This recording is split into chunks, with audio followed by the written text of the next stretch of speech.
Hi, Adrish. I think a little bit far today, but Yeah, I know. we can see each other, so it's good. I think I always, whenever I get you in the room and Barclays in the room specifically, right? I like to do this sort of chat because your DNA of building a brand over 300 years, plus years, and today's theme is about family business. It adds a lot of meaning. So I wanted to basically understand from the first thing, what are the sort of trends that you see in the multi-generational family businesses in terms of diversification within India, outside of India, investment asset classes? How have you seen that evolve over the last so many years? If you look at Indian family businesses and look back 20 years or little over 2 decades, I think when India opened up its opportunities for Indian businesses to invest overseas, it's called the overseas direct investment, nearly 2 decades plus back. And since then, we've seen initially maybe large conglomerates, acquiring businesses, expanding globally.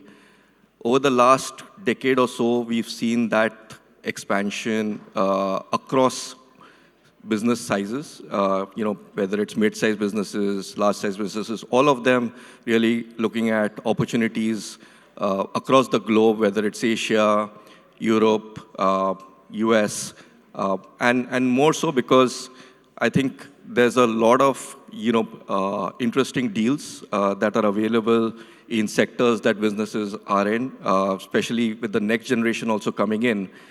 They are looking at geographical diversification in business specifically. So it started with that.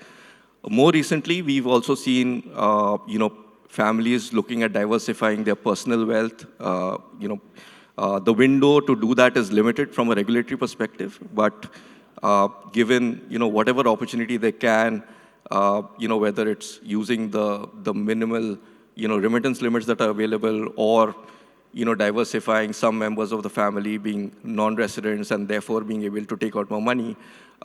That's a trend that we are seeing picking up, and the endeavor is for most families to probably, over time build that, over the next 5-6 years. So that's something that we've seen, pick up. Invariably of the, families that we manage, more than 60-70% of the families are looking to have a diversified interest across the business. And when it comes to inheritance, of the first generation, second generation, and I was talking to Mr. Dalmia when he came in, and someone asked him, "Which generation are you?" And he said, "I'm in third generation, so I'm the one who's going to take it down south," in a quite a funny manner. The third generation. Usually, people say beyond the fifth generation does not. It's difficult for business to survive and everything. But here, we have certain families who've been in existence for more than a century, right? What is the trend that you've seen amongst the families? Is there a tendency for the next gen to sell or cash out whatever has been built? Or is there a broader trend of, oh, I'm going to build something large? What have you seen generally in the last few years, or now, currently? What are you seeing now? Yeah, I think maybe 15 years back, 20 years back, the belief of a lot of family business and even the next generation was that, this is a family legacy I want to preserve, grow, build. But increasingly, there's a realization that, industries which they were traditionally in may not be necessarily the industries to go forward and grow for the future generations. So one is, of course, diversifying in terms of business interest. But there's an open mind today. We've seen a lot of M&A activity across Indian family businesses, IPO activity happening.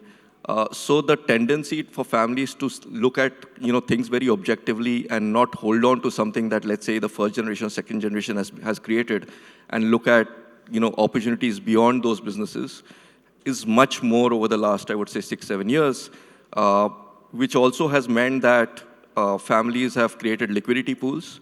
So now we have next generation, managing liquidity pools. But I would say that that's probably also a transitionary phase, right? I mean, you would have probably 4 or 5 years where they are managing liquidity and having their own family offices. So we've seen number of family offices grow from about 45 to 300 from 2018 till now.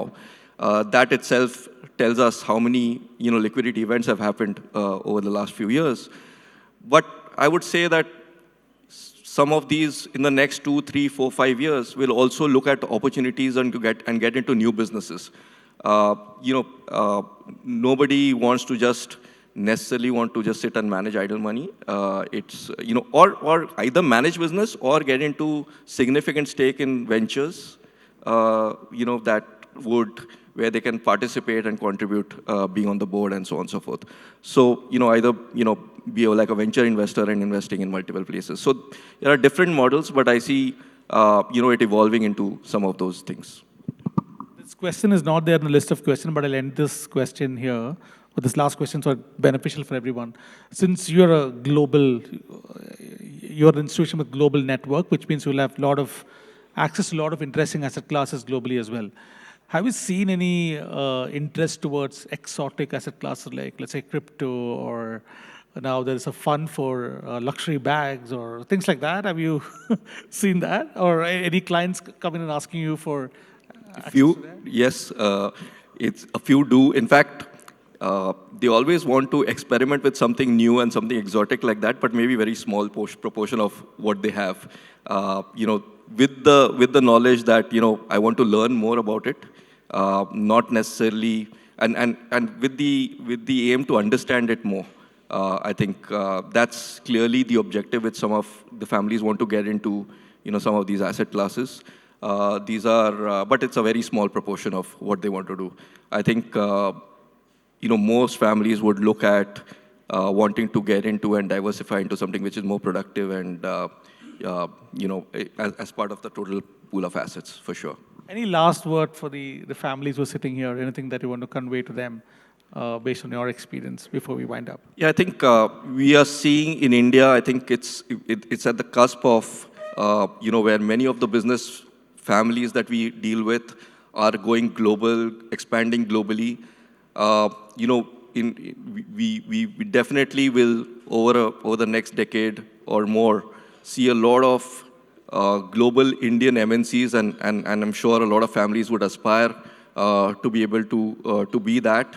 I think we've historically we've always seen multinational companies who have invested into India, but I think it's time over the next couple of decades to create a lot of Indian firms who are going global and going big.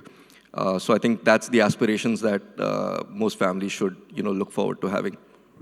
Thank you, Adrish. Can you give a big round of applause for Adrish, please? Thank you.